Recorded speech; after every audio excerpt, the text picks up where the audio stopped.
Bismillahirrahmanirrahim. Il y en a, quand ils commencent leur discours, ils commencent comme par ce texte-là. Mon frère, tu vas aller en enfer. Ta barbe, regarde comment elle est. Elle n'est pas à la taille qu'il faut. Ton pantalon, il doit être entre le genou et la cheville. Ma soeur, ton hijab, ce qui est légiféré, c'est le jilbab. La prière, alors les mains, tu les lèves à telle hauteur. Attention, les doigts, ils doivent être bien ainsi. Pas très écartés, pas très...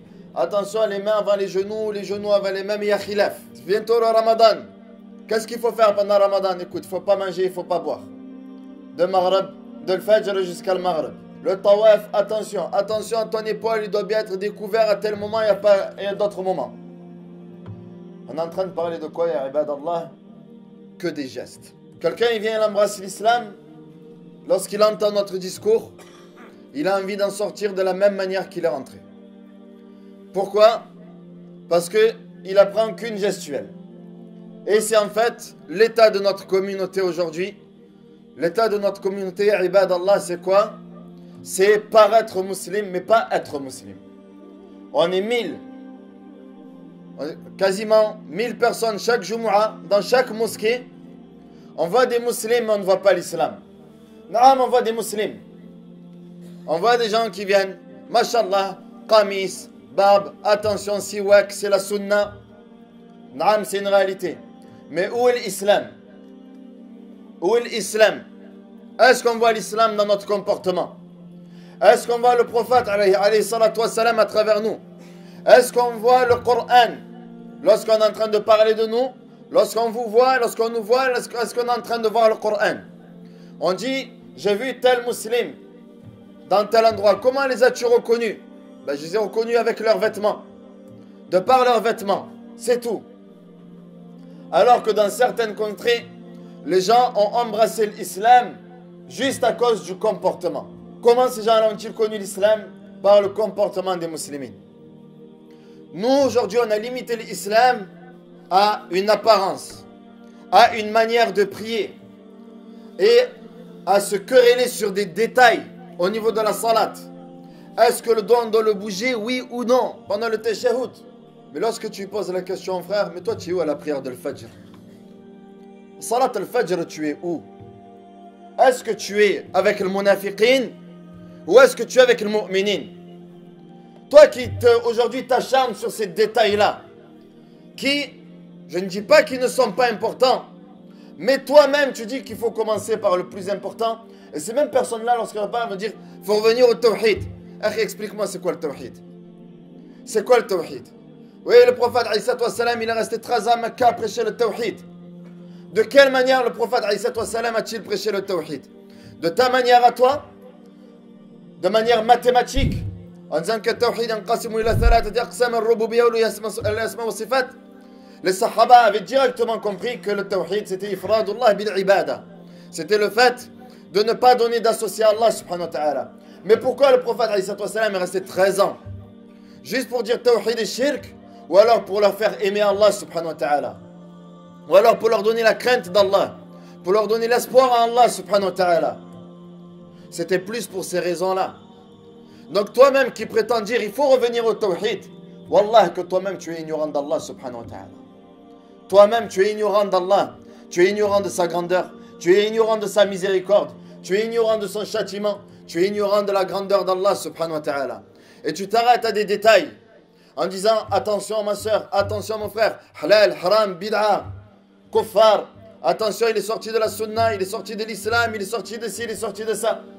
Est-ce que lorsqu'on voit le prophète alayhi salatu wassalam, la première image qui te vient à ton esprit lorsque tu parles du prophète alayhi salatu wassalam, est-ce que c'est un homme avec un visage renfrogné, un regard méchant, qui ne te passe pas le salam? Est-ce que le prophète alayhi salatu wassalam est un homme comme ça? Est-ce que c'est cet homme-là que le prophète alayhi salatu wassalam a envoyé en tant que miséricorde pour l'humanité? Ou alors est-ce que le prophète alayhi salatu wassalam, lorsque tu l'imagines, lorsque tu lis sa description, tu sais que c'était un homme qui était tout le temps souriant, le dernier à lâcher la main lorsqu'il passait le salam, qui donnait de la considération à tout le monde, aux hommes, aux femmes, voire même aux animaux, à tout le monde. Le prophète alayhi salatu wassalam ne méprisait personne. Et aujourd'hui, on voit, subhanallah, des personnes qui, au nom de la sunna, ne passent pas le salam.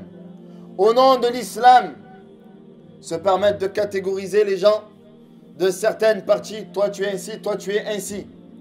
On voit une personne qui entre à la mosquée. Au lieu de l'accueillir avec le sourire, on lui fait le contrôle technique. Attends, je regarde sa manière dont il est vêtu. Le pantalon, est-ce que c'est bon, oui ou non? Sa barbe, oui ou non? Alors à travers sa barbe, je vais essayer de voir de quelle tendance il est. S'il a un turban, à mon avis, il est plus par là. S'il a un costume, à mon avis, il est plus de cette tendance-là. Et s'il a la barbe et un kamis, mais peut-être qu'il y a des divergences entre nous. Je vais le questionner sur ses chouyours. Quel chouyour tu suis? C'est qui tes savants? Et on fait peur aux gens de cette manière-là. Tu dis qu'il faut revenir au tawhid, mais tu es la dernière personne à parler d'Allah subhanahu wa ta'ala.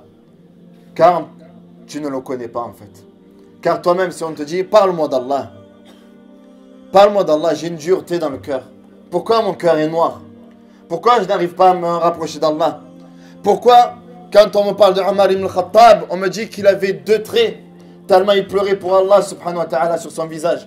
J'aimerais avoir cette même larme qui coule sur ma joue, comme l'avait Omar. Je n'arrive pas à pleurer pour Allah subhanahu wa ta'ala.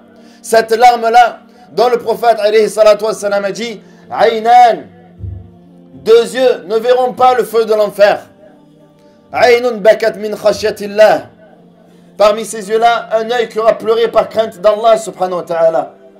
Où est ce détail-là? Est-ce que ce détail-là, tes yeux qui pleurent pour Allah subhanahu wa ta'ala, est moins important que la manière de bouger ton doigt pendant le tashahhud, la manière de placer tes mains pendant ta salat? Quand tu commences à enseigner la salat, où est la concentration? Où est ta concentration? Tu peux avoir tous les gestes que tu veux, naam. En apparence, tu as prié comme le prophète alayhi salatu wassalam, en apparence. Oui, je lève mes mains, mais dans mon intérieur, je pense à mon travail, je pense au ballon, je pense à la play, je pense à al-muhim, à tout sauf à Allah subhanahu wa ta'ala. Alors que le prophète alayhi salatu wassalam nous dit concernant la croyance, concernant le tawhid, an ta'bud Allah ka'annaka tarah, fa in lam takun tarah fa innahu yarak. Qu'est-ce que l'ihsan? Qu'est-ce que la bienfaisance? C'est le fait d'adorer Allah subhanahu wa ta'ala comme si tu le voyais. Comme si tu le voyais. Car si toi tu ne vois pas Allah azza wa jal, lui il te voit.